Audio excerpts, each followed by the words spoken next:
Maddie, this tree is over 30 years old, and the man that lives here says that he planted it when he first moved in. He said he was sad to see it fall and was glad that no one was hurt here, but unfortunately a few blocks away, that was not the same case. You know how old people always have a oak tree in front of their house? That's me, but that tree was special. Benfield says he heard the storm rip through around 9 a.m., only to look outside and see the disaster it left. Yeah, everything shook for a brief moment, you know, as this came through. Probably not more than 30 seconds. He says he will spend the day cutting everything apart. All throughout the day, crews were out cleaning up. In this front yard, a whole row of trees fell over. The family said they were asleep at the time, but the noise woke them up. As cleanup continues, so does State Police's investigation into a death on North Shore Drive. While troopers say the victim was struck with a branch, an autopsy is being conducted to determine the exact cause of death. Branches and other tree parts covered entire front yards like this one well into Wednesday afternoon. Sussex County officials did not want to downplay the situation in Sussex County, but they did mention that in Kent and Newcastle County, they might have been hit a little bit harder. There were potential tornadoes touched down all around us. So I think at the end of the day, we were very lucky, very fortunate, and hopefully we can just clean up and move forward. Delmarva Power says there are 800 crews in an effort to clean up, serving over 15,000 people still without power. Benfield says his house was not damaged, but that other things are more important than the home. All in all, gotta be thankful for what you have and no loss of life here. And that's really important. Cleanup efforts are still going on at this hour, and even tomorrow the Ross Mansion in Seaford is going to be looking for help to clean up tree limbs around their historic property. Matt Denreck says that 75 contractors came out to help with the cleanup efforts, and the spill that started at just 3/4 of a mile is now covering 10 miles along the Delaware coast. We're having assessment teams have looked at that this morning already. They're working their way back around the Cape. Oil was first reported at Broadkill Beach Monday afternoon, according to state agencies. Today it has traveled south. Denreck says the worst spots so far can be found on Roosevelt Beach in Lewis. This is some of the leftover oil from that oil spill that crews are cleaning up today, and these are some of the biggest spots we've seen. But if you happen to get some of this on yourself or on your shoes like I have down here, there's things that you can do to get it off. The best thing to do is going to sound kind of strange, baby wipes or baby oil. They do a great job of removing it very nice and very safely all off your skin. If it's on a dog's paws or something like that, you know, take care of that. But that did not turn away people from the beaches. This couple walked their dog at Roosevelt Inlet, not noticing the spots at first. Here, stand. Yeah, you're oiled. That's right. I can do you're it. oiled. Other locals say it's unfortunate. It does affect the inlet waterways. It affects the birds and everything that we have here. It's very sad. As for those birds, Denreck says a few were found with oil on their chest, but that the Tri-State Bird Rescue would be handling those issues. Denreck is keeping a close eye on all areas over the next few days. And I think it's still having that ability to expand, because as the tides come and go, it pulls it out and then drags it south, or may move it up north a little bit more too. Crews are picking up spots over and over again because oil keeps popping up from the waves. As of now, there are still a lot of unanswered questions. Is it submerged? Is it underneath the water because it's entrained? There's just a lot of questions we don't have answers. Denreck says spots can be as small as a pellet and have been as big as a manhole. Bethard says investigators are looking for the ship that spilled the oil. The owner could face fines if the oil on the beaches matches the oil on the vessel. Denreck says it does not want to give a timeline on when the cleanup will finish. It said it's going to clean for as long as it needs to. Maddie, yeah, we are still out here.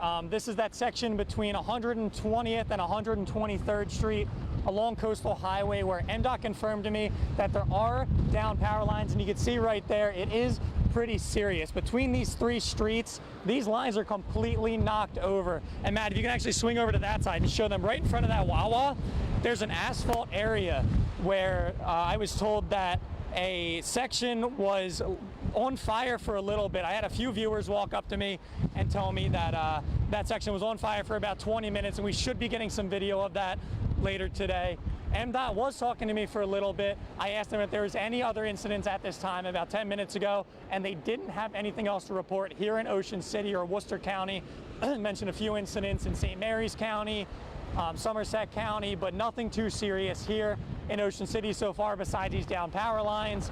And like I was mentioning, we also saw some dumpsters flipped over, trash cans along the road. There were street signs hanging down. I haven't seen too much flooding just yet, but right now we've just been getting battered by wind. You might notice my hat's gone. It's probably about 5 blocks down the road now. We're gonna forget about that. Santa Claus is coming to town. Yeah, there was a reason I didn't pursue a singing career, but yeah, that's right. Take a look here. Santa Claus is actually here now. He's not coming, he is here. And it's about letting the kids meet the big man in red and keeping that beloved holiday tradition alive. But it's also about supporting the local businesses.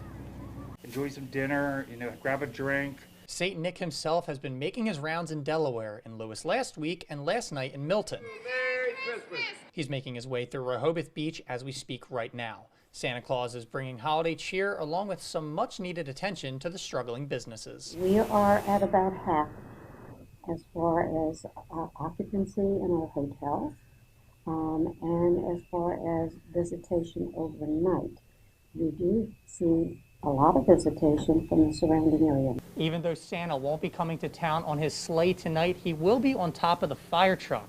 And to make sure everything is safe and socially distanced, he won't be stepping off to greet the kids, but he does have something else in store. Santa's going to be giving out coloring books. They're wrapped in plastic bags. We'll also have candy canes we're giving out. Also, a Santa over here can put letters.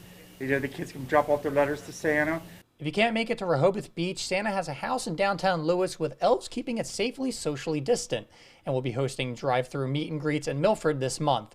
Businesses in downtown Rehoboth Beach say Santa's Christmas magic can help with the young and the young at heart. It puts people in the proper mindset that the holidays are not a bust, they're happening. We're just approaching them differently. We have protocols in place and mandates in place that we at Shorebreak are respecting and exercising every day. Shorebreak Lodge will be offering holiday drinks tonight as well, and many other stores downtown are staying open late to try and get some extra business. I just have to say, I was out here earlier today getting my story together, and a little boy came up to me. I asked him, "What do you want for Christmas?" And he said, "I don't need anything. As long as I have my family, that's all I need." And if that doesn't warm your heart, guys, I don't know what will. Matt Denrex says that bad weather cut the cleanup efforts short yesterday, but people are still finding oil blobs all up and down the coast, like here in Rehoboth Beach and as far south as Ocean City. 55 tons of oiled up debris has been removed over the past week, more than half of that picked up over the weekend. Today, Denrex says there have been reports of oil blobs as far south as 101st Street in Ocean City. Denrex originally estimated about 5 barrels worth of oil was found along the coast, but now that number could be larger. We're trying to determine a number, but that was an original estimate looking at a 3/4 mile oiling right there on the Broadkill. As for the impact to wildlife, the Coast Guard says 66 birds have been reported with oil on them, though none critically injured. For fishing, one local fisherman says there are some things to keep an eye out for. As far as fishing and all, fish, eat the fish and all that. Crabbing, it hasn't really gotten into the back bays. It's in the Delaware Bay here and there, but I mean, if you pulled up some crabs and it's got a tar ball stuck to it, I wouldn't steam that crab. But how is the oil continuing to spread? We looked up ways online to kind of recreate the oil spill and give you an example from home to show you what's happening. What we found is that you can use water to represent the ocean water, and this olive oil represents the oil that was spilled into the water. Now when you pour it in, you can see that it actually stays separated, but it's not moving. Unfortunately for the crews who are trying to clean this up, that's not the case, and they need to battle Mother Nature, and that's where the issues are coming up. So as the wave action breaks it up, the wind moves it around, there's a lot of stuff out here that makes oil move. We'll eventually start to pull it out of the bay and then start to deposit on our ocean beaches. Officials rode down the coast today checking each area, and crews continue to pick up the tar and oil left behind. Cleanup continues on the coast as more oil is found each day. Matt and Maddie, for a long time, some of the businesses were opposed to the barriers, saying that they took up too much space, but the barriers turned out to be surprisingly helpful. So some of the businesses are saying the decision to remove them is a little bit confusing. I don't agree with that concept. This block should be pedestrian, fully pedestrian all the time. Thierry Langer says the barriers made Rehoboth Avenue look more aesthetically pleasing, but the city says it's time for them to go. And I think the consensus was that, hey, it is getting colder. Town is less dense. The visitor visitation is down a little bit. The barriers will be taken out on November 2nd, but some business owners don't see the point. It gives people distance to walk around tables and patrons that are, taking or using the restaurants as outdoor seating.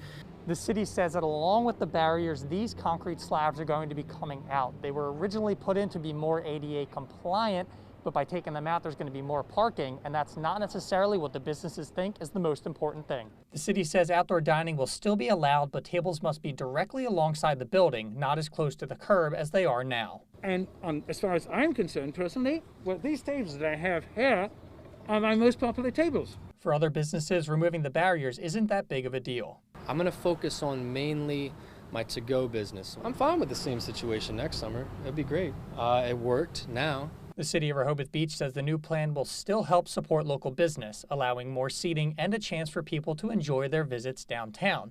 But Langer thinks it's backtracking a little bit. So taking away the barricades, taking away the tables that are here and there goes exactly against what made it a success this summer. Restaurants who are using the sidewalk are still approved to use that outdoor dining with the new rules through March of next year.